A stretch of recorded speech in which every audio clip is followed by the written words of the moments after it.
हाँ जी, सब लोग ऑनलाइन हो जाओ, ग्रुप में मैसेज करो।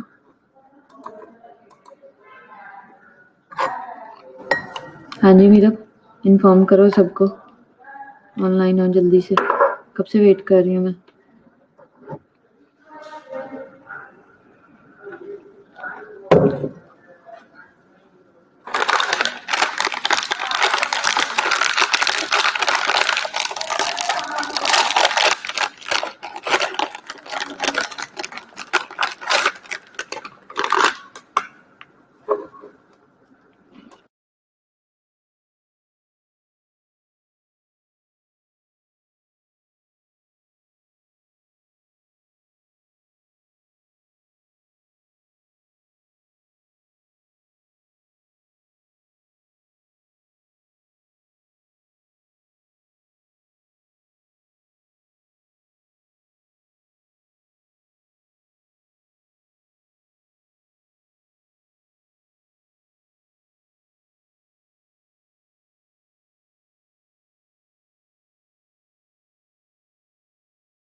जी आमना, अरूज कैसे हो? Good morning. हाँ जी नबीला कैसी हो? ग्रुप में इन्फॉर्म करो, सब लोग जल्दी से ऑनलाइन हो।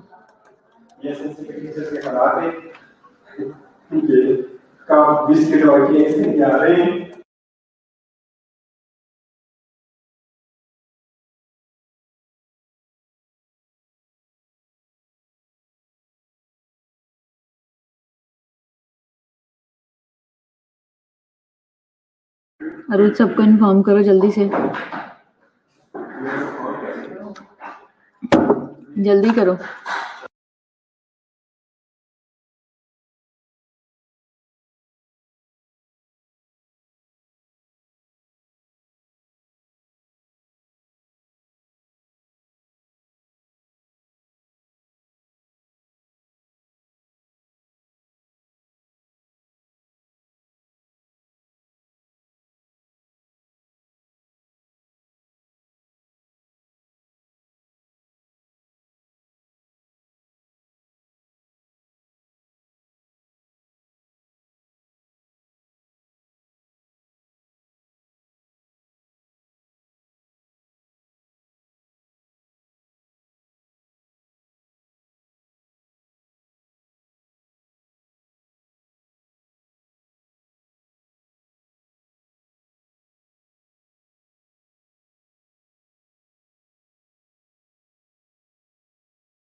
हाँ जी मीरा, ब्रिमशा, निमरा कैसे हो आप लोग? हाँ जी महरीन, क्या हाल है? 4-5 इकट्ठे मैसेज करो, एक आधे से नहीं कुछ होगा। आपका जो पर्सनल ग्रुप बना हुआ है क्लास का, उसमें भी भेजो।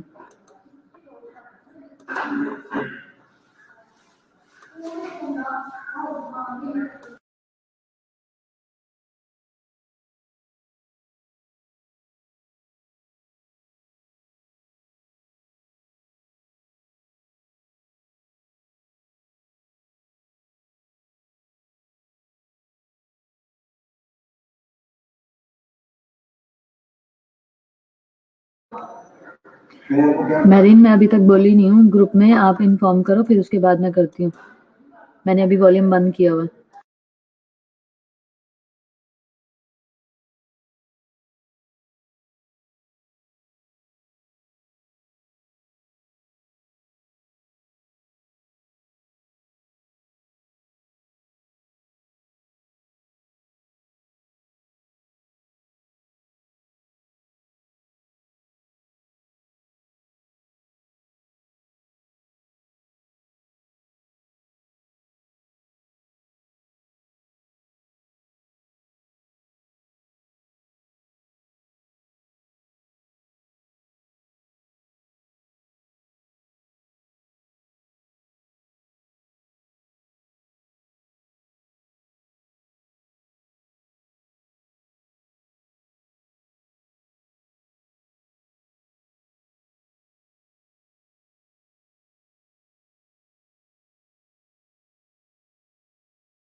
हाँ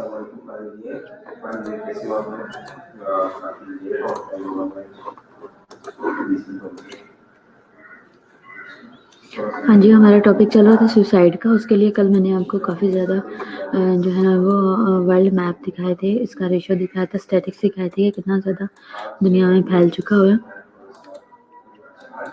और उसकी हमने रीजंस हमने कुछ देखी थी।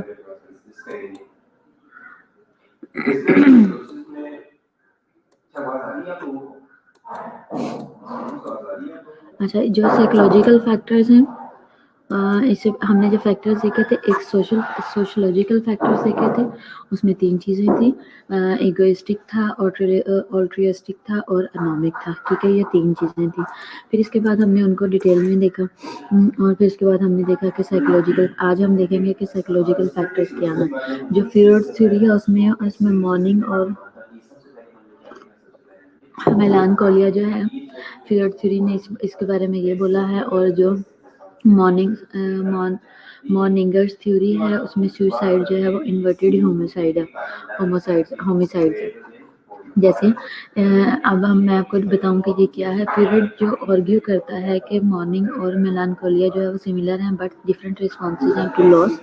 इन mourning a person deals with the grief of loss of a specific love object, ठीक है, and this process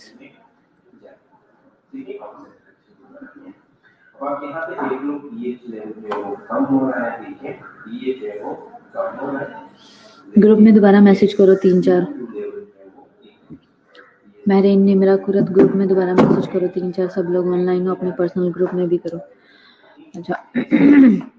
अच्छा, मैं आपको बता रही हूँ कि जो फ्रॉयड है उसकी थ्योरी है वो ये कहता है कि मॉर्निंग और जो मेलानकोलिया है वो क्या है, वो सिमिलर है, लेकिन इनमें डिफरेंस आ जाता है पॉइंट ऑफ व्यू का, इनके डिफरेंट रिस्पॉन्सेज हैं लॉस की तरफ। मॉर्निंग कहता है कि अ पर्सन एक ऐसा पर्सन है मॉर्निंग के अकॉर्डिंग जो डील करता है ग्रीफ के साथ ऑफ लूजिंग, जिसको लॉस हुआ है किसी स्पेसिफिक लव ऑब्जेक्ट का। This process takes place in a conscious mind, जो है ये कॉन्शियस माइंड में होता है, ठीक है। तो मॉर्निंग ये कहता है, यानी कि मॉर्निंग के अकॉर्डिंग एक पर्सन जो है, कोई भी पर्सन जो डील करता है किसी के भी लव ऑब्जेक्ट या किसी पर्सन के लॉस की वजह से, अगर वो उससे दूर चला जाता है तो उसका ग्रीफ ऑफ लॉस जो है ना, उसकी वजह से जो है वो लोग इस तरफ माइंड लेके जाते हैं और ये सोच जाए, ये कॉन्शियस माइंड में रहती है, ठीक है। दोबारा करो। और जो मेलानकोलिया है वो कहता है a person grieves for a loss he is unable to fully comprehend और identify and thus this process takes place in the unconscious mind. तो क्या होता है कि जो मेलानकोलिया वो ये कहता है कि पर्सन का जो ग्रीव होता है वो लॉस पे होता है, जो कि वो अनएबल होता है फुली कंप्रीहेंड करने के लिए या आइडेंटिफाई करने के लिए। यानी कि जो इसको लॉस हुआ उसको वो फुली आइडेंटिफाई भी नहीं कर पाएगा, उसको अंडरस्टैंड भी नहीं कर पाएगा, और ये जो प्रोसेस है ये टेक प्लेस होता है अनकॉन्शियस माइंड के अंदर। मॉर्निंग जो है वो कंसीडर करता है हेल्दी और नेचुरल प्रोसेस ऑफ ग्रीविंग को, एज अ लॉस, ठीक है। मॉर्निंग कंसीडर करता है हेल्दी और नेचुरल प्रोसेस ऑफ ग्रीविंग को, वाइल मेलानकोलिया जो है वो कंसीडर करता है पैथोलॉजिकल और रेफरिंग टू द डिजीज।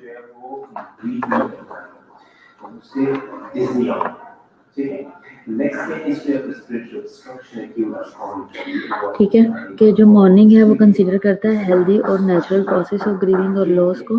अगर जैसे जो वो है ना मॉर्निंग, उसका जो लॉस होता है ना, उसकी थ्योरी के अकॉर्डिंग जो लॉस है वो कॉन्शियस माइंड में रहता है, लेकिन जो मेलानकोलिया है उसके अकॉर्डिंग उसको लॉस तो हुआ लेकिन आइडेंटिफाई नहीं कर पा रहा जो पर्सन है, और उसके ऊपर उसको कंप्रीहेंड नहीं कर पा रहा, आइडेंटिफाई नहीं कर पा रहा, उसका प्रोसेस है वो अनकॉन्शियस माइंड में रहता है, यानी कि वो समझ नहीं पा रहा अपनी सारी सिचुएशन को।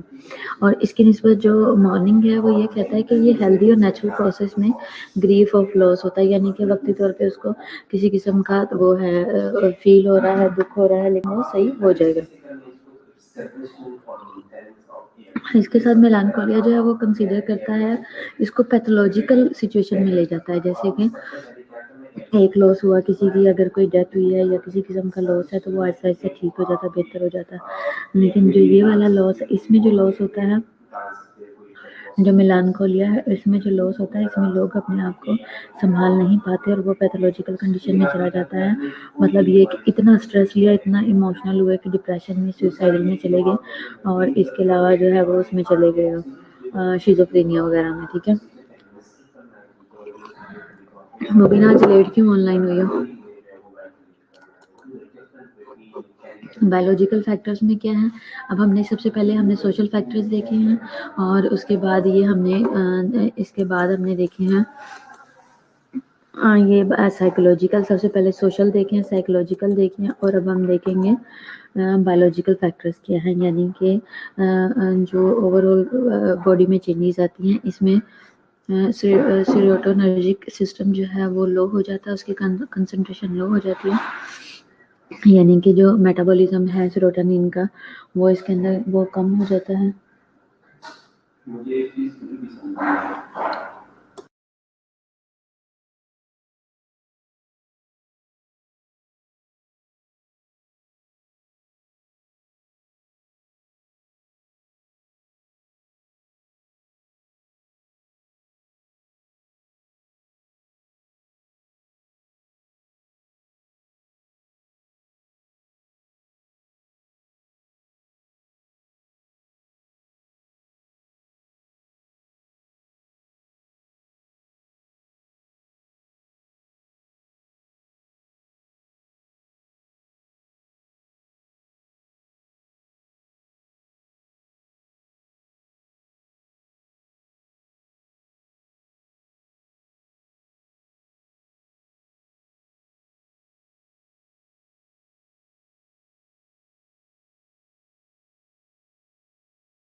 बायोलॉजिकल फैक्टर्स में है मेटाबॉलिक सीरोटोनिन है, और नॉन एड्रीनर्जिक सिस्टम है। ठीक है, सीरोटोनर्जिक सिस्टम है और नॉन एड्रीनर्जिक सिस्टम है इसके अंदर। ठीक है, जब सीरोटोनिन की कंसंट्रेशन कम हो जाती है तब ये फैक्टर, ये रीज़न बनता है, और जब स्ट्रेस जो है वो डायथीसिस मॉडल में चला जाता है तब होती है। HP जो एक्सिस है इसमें डेक्सा डेक्सामेथासोन डेक्सामेथासोन जो है उसका सुप्रेशन हो जाता है और ये नॉन सुप्रेसर है इसके साथ, ठीक है। और सुसाइड जो है वो मोर कॉमन है ग्रुप के अंदर with low cholesterol level. Genetic factors होते हैं कुछ, इसमें मॉलिक्यूलर बायोलॉजिकल पॉलीमॉर्फिज्म हो जाता है।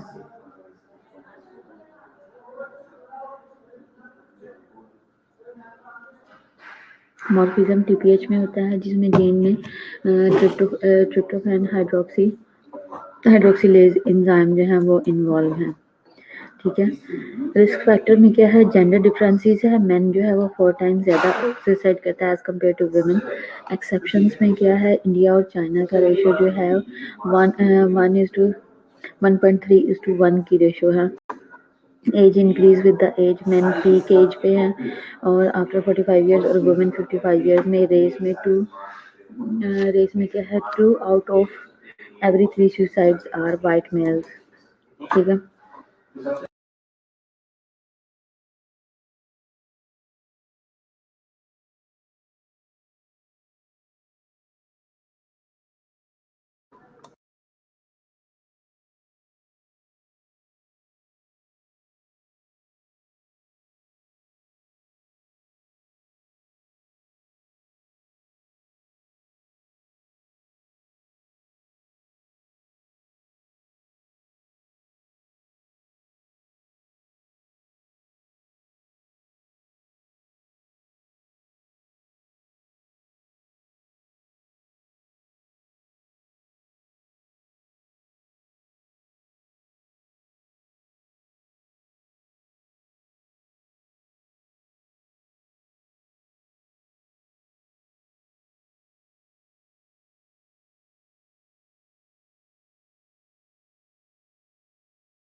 हाँ जी।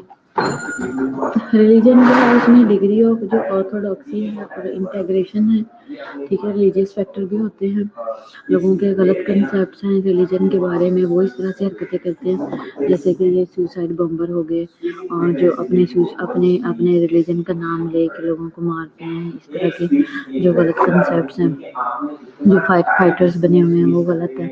इसके अलावा मैं जब बहुत ज़्यादा शादियों के अंदर बहुत ज़्यादा जब लॉस होता है तो वो उससे भी रिस्क जो है वो बढ़ जाता है सुसाइड का, ये भी फैक्टर है, ठीक है। इसके अलावा जो ऑक्यूपेशन है इसमें हाई सोशल स्टेटस है, ग्रेटर ग्रेटर द रिस्क और अनएम्प्लॉयड ग्रेटर द एम्प्लॉयड, ठीक है। हाई हाई जो सोशल स्टेटस होता है वो रिस्क को बढ़ा देता है अनएम्प्लॉयड का एज कम्पेयर टू एम्प्लॉयड, ठीक है। ऑक्यूपेशन के अंदर बहुत सारे प्रॉब्लम।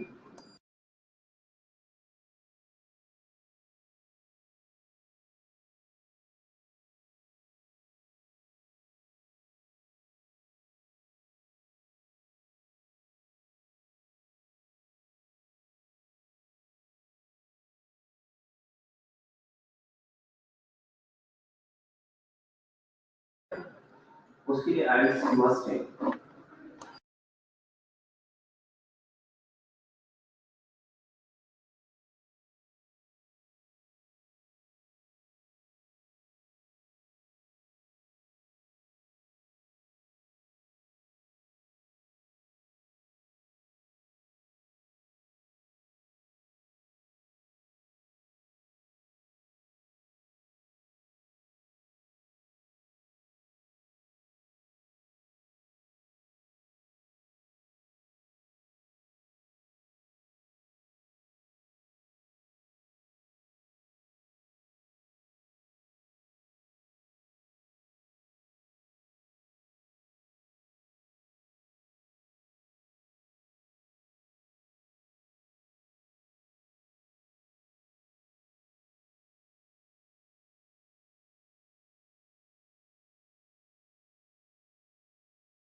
हाँ जी, ऐसे ही है।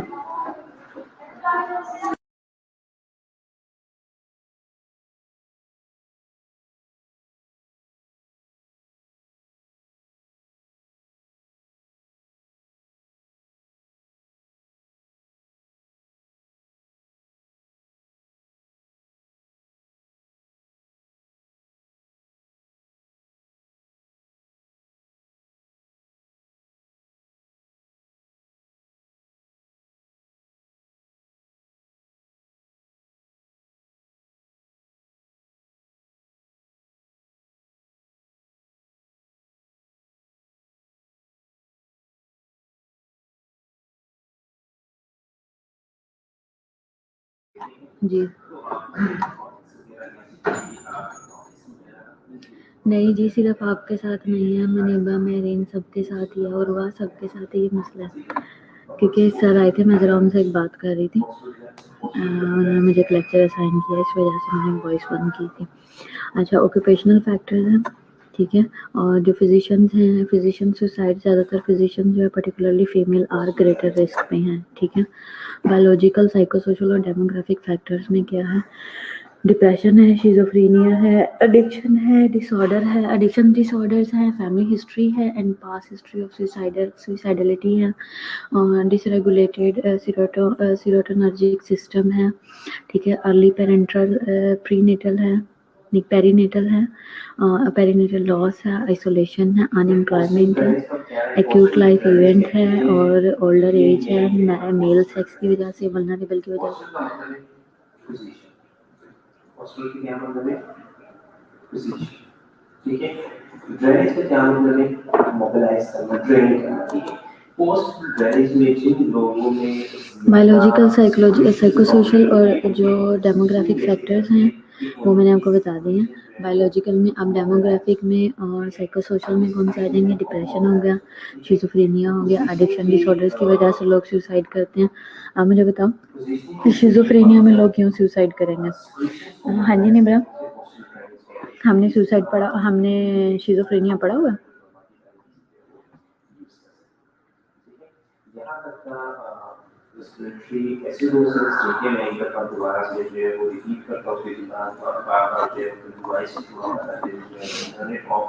हाँ जी निम्रा, हमने पढ़ा हुआ शिज़ोफ्रेनिया।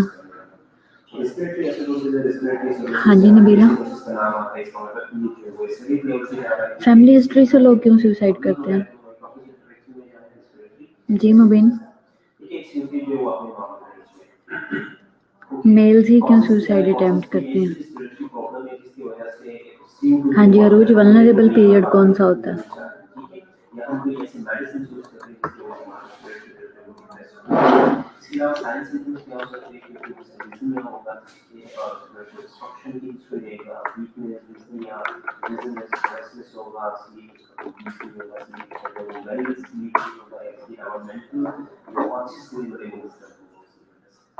मैनेज आप कैसे कर सकते हो, सबसे पहले आपने जो पैचेंट रखना है, पैटर्न करने के बाद जो है वो आपने सीजन एडमिनिस्टर करना है, फिर भी वो और सैचुरेट नहीं कर पा रहा सही तरह से, सैचुरेशन नहीं दे रहा, तो आपने इसे मैकेनिकली ट्रांसफर, ठीक है।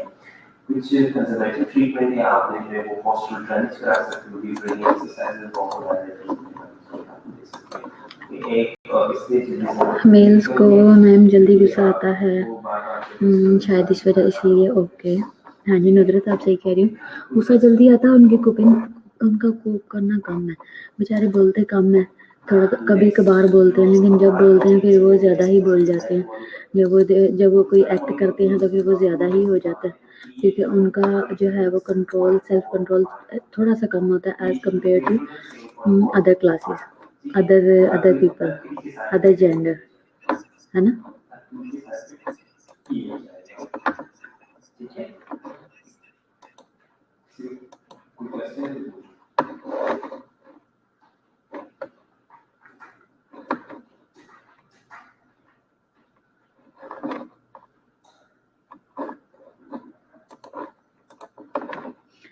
अच्छा, तैयबा कह रही है क्योंकि बर्डन बहुत होता है मेल्स पे। मैं आपको एक बात बताती हूँ, मीरब से ये सही कह रही है तैयबा, मेल्स पे बर्डन ज़्यादा होता है। दूसरी बात ये है कि मेल्स को बस यही सिखाया जाता है कि स्टे स्ट्रॉन्ग और होना नहीं, ये भी बात है। दूसरा ये कि इन लोगों का अग्रेशन बहुत होता है, इन लोगों का अग्रेशन लेवल बहुत ज़्यादा होता है, इन्हें आर या पार, मेल आर या पार ही करते हैं।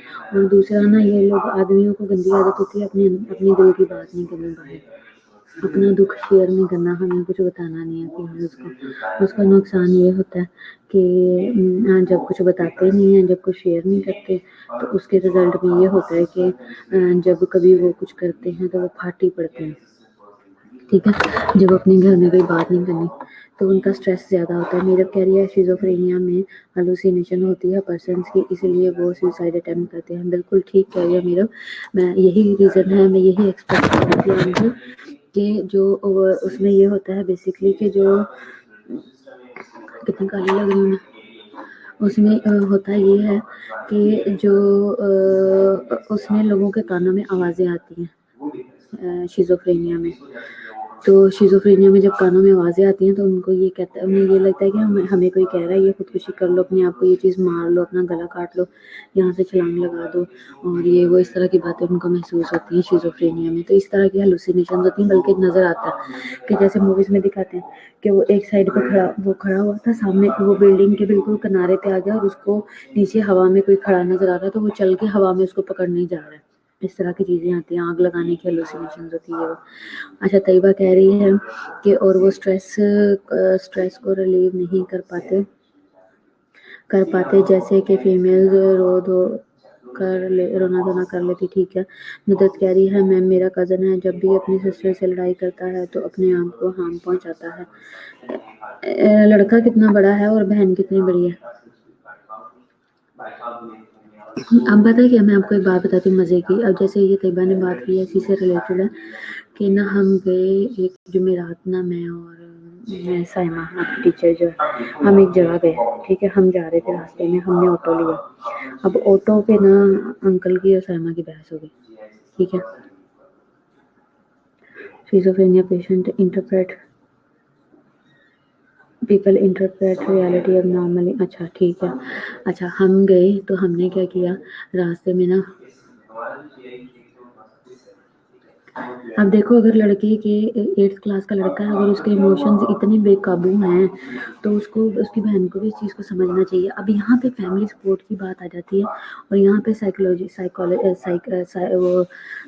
साइकोथेरेपी की बात आ जाती है। अब यहाँ पे फैमिली की भी साइकोथेरेपी होनी चाहिए। जब पता है कि लड़का इतना स्ट्रॉन्ग इमोशन वाला है, जब लड़ाई होती है और गलत एक्शन लेता है तो उन्हें समझना चाहिए कि वो बच्चे के इमोशन को भी समझे, और बहन जो ट्रिगर कर रही है जिसकी वजह से लड़ाई होती है उसको कम किया जाए।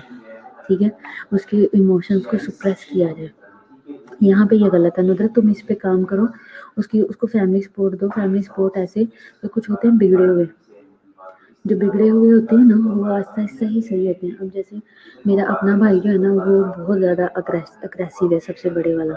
लेकिन ना अब उसका सोल्यूशन ये था कि जब वो बोलता था या कुछ करता था तो हम उसको इग्नोर करते थे, हम कुछ नहीं कहते। मेरी अम्मी भी उसके सामने चुप रहती थी, कुछ नहीं कहती थी। और वो जब अग्रेशन में वो आता था, वो चीज़ें उठा के फेंकता था। हम कोशिश ये करते थे इसको गुस्सा ना ही आए। फिर क्या हुआ, फिर उसकी गर्लफ्रेंड्स बन गई, वो आस्ता आस्ता सेट हुआ। फिर ये हुआ, उसकी हमने शादी कर दी। फिर अब उसके 2 बच्चे हैं, अब वो सेट हो गया। अब अगर उसको जब कभी अपनी बुढ़ी पे गुस्सा आएगा तो वो देखेगी। हमने बड़ा कंट्रोल रखा है, उसको भी पता है कि इसको गुस्सा ज़्यादा था, उसने भी सेट रखा हुआ। तो ये सिस्टम है। तो बेसिकली आपने जो ट्रिगर है ना उसको होल्ड करना है। मुबीन कह रही है मेल्स अपना स्ट्रेस एक्सप्रेस नहीं करते मोस्टली, सो उनका स्ट्रेस इस तरह रिड्यूस हो सकता है। वो ऐसा सोचते हैं कि हमें ऐसे रिलीफ पालेंगे। बिल्कुल ऐसे ही है, वो ये कहते हैं इसका सोल्यूशन ही यही है, क्योंकि हमें कोई समझ नहीं रहा। बेसिकली जो ये सारी जो सिचुएशन है, ये सारी गेम है एक दूसरे को सिर्फ और सिर्फ अंडरस्टैंड करने की, एक दूसरे की प्रॉब्लम्स को समझने की।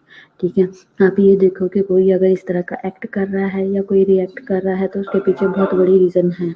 अगर मेल कोई चुप है तो उसको अंडरस्टैंड करो, ये इतना खामोश क्यों हो गया, ऐसी क्या बात है, ऐसी क्या चीज़ है जो ये इतना खामोश है, परेशान है, चुप रहने लग गया है, ऐसा क्या हो गया इसको, या ये इतना अग्रेसिव क्यों रहने लग गया। एक दूसरे को समझने की ज़रूरत है, सिर्फ समझने से मसले हल होते हैं। चाहे भाई है, बहन है, मेल है, फीमेल है, सिर्फ एक दूसरे के बिहेवियर को समझो।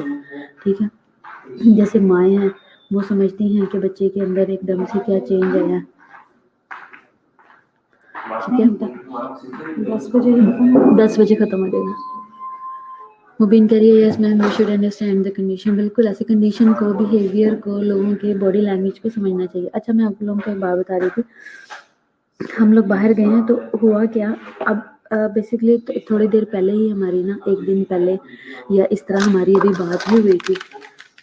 उस पर खा ले, मैंने भी खाया। अभी हमारी बात ही हुई थी एक चीज़ पे कि जो मेल्स हैं उनके साथ इतना ना लड़ो, वो बाहर निकलते हैं। और मैं बेसिकली ये कह लो कि वुमेन टॉक हो रही थी या इस तरह से हम बातें कर रहे थे। उसमें हम ये कह रहे थे कि जब औरतें बहुत ज़्यादा लड़ती हैं तो वो आदमी जो है ना वो फिर बाहर निकल के वो फिर सोचते हैं कि ये इतना लड़ती है, इसको छोड़ ही दूँ तो अच्छा, मुझे और बथेरी मिल जाएंगी, या आम भी बार ख़राब करती। इस तरह की टॉपिक पे बात हो रही थी।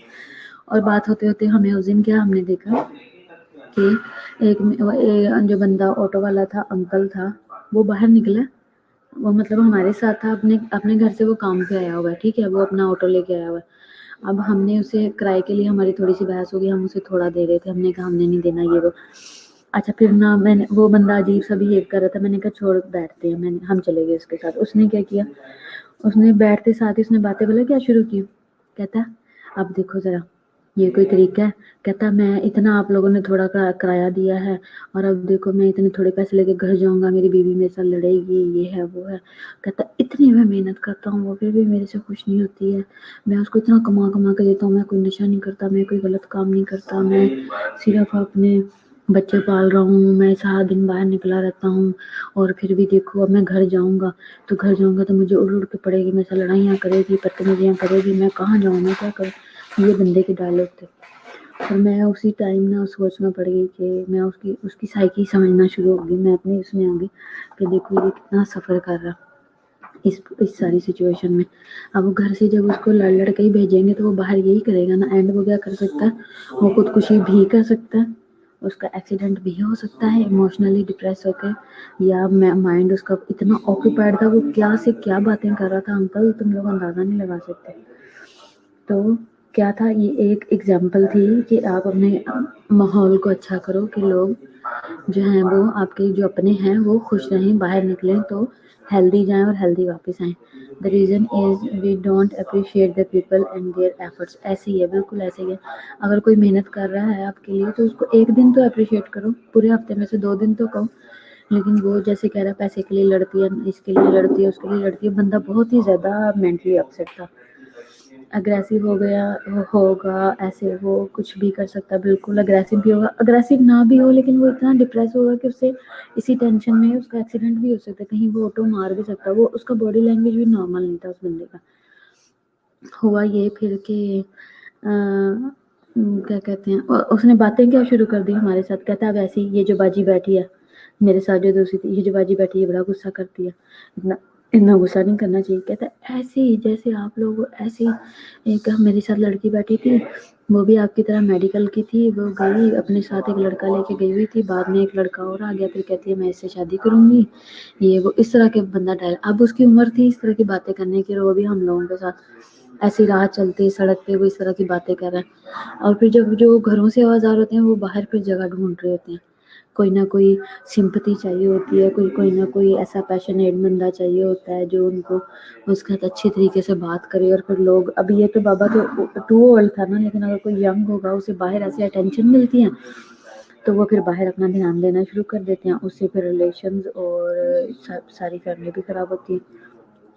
तो बेसिकली ये रीजंस होती हैं इन सब बातों की, और फिर यही चीज़ें जो हैं वो सुसाइड क्रिएट करवाती हैं, रीज़न बनती हैं, ठीक है।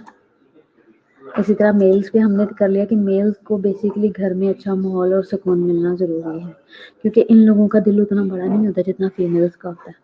डिप्रेशन है, बंदा वो डिप्रेशन में था, उसको शिज़ोफ्रेनिया में वो कैसे हो सकता है, जिस तरह से वो हमारे साथ बातें कर रहा था, अपनी हेलुसिनेशन में था, अजीब अजीब।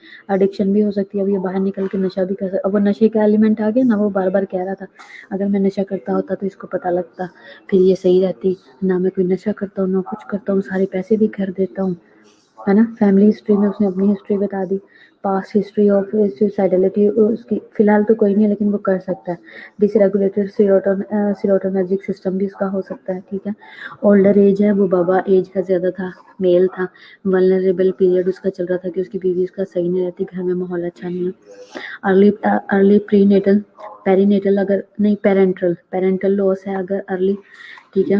और किसी पेरेंट्स में से किसी की भी डेथ हुई हो और वो नहीं सर्वाइव कर सकते तो वैसे हो सकता है, ठीक है। इसके अलावा आइसोलेशन है, जो बहुत ज़्यादा आइसोलेटेड रहते हैं वो ये कर सकते हैं। अनएम्प्लॉयमेंट है, जब जॉब्स नहीं मिलती, लोग जब जॉबलेस होते हैं तब ये करते हैं। और एक्यूट लाइफ इवेंट्स जैसे कि अब पसंद की शादी नहीं हुई, गलत जगह शादी हो गई, या किसी का लॉस हुआ, फाइनेंशियल लॉस भी हो सकता है, इमोशनल लॉस भी हो सकता है, कुछ भी हो सकता है इसके अंदर।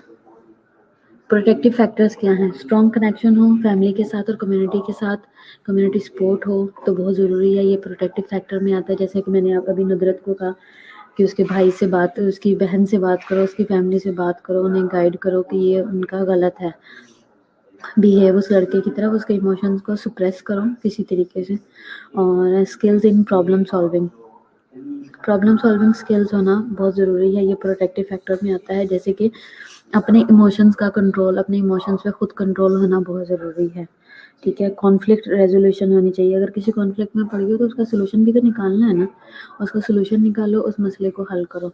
Non violent handling of disputes होना चाहिए, यानी कि जो इस तरह के जो कल्प्रिट है इस वक्त, जो इस चीज़ से गुजर रहा है, जो इस प्रॉब्लम में है, उसको वायलेंस के साथ कंट्रोल करने के बजाय उसे प्यार से हैंडल करे। अगर एक बंदा गुस्से में है, जो बहुत ज़्यादा अग्रेसिव होता है ना, उसके अपने कंट्रोल में नहीं होता, ठीक है। वो बेचारा खुद उस सिचुएशन से गुजरा होता है। अच्छा, अभी इसको यहीं पे वाइंड अप करके मैं आपको एक वीडियो दिखाती हूँ, वीडियो देखिए, ठीक है।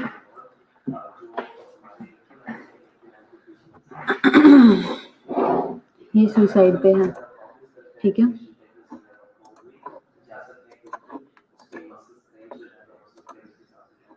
अब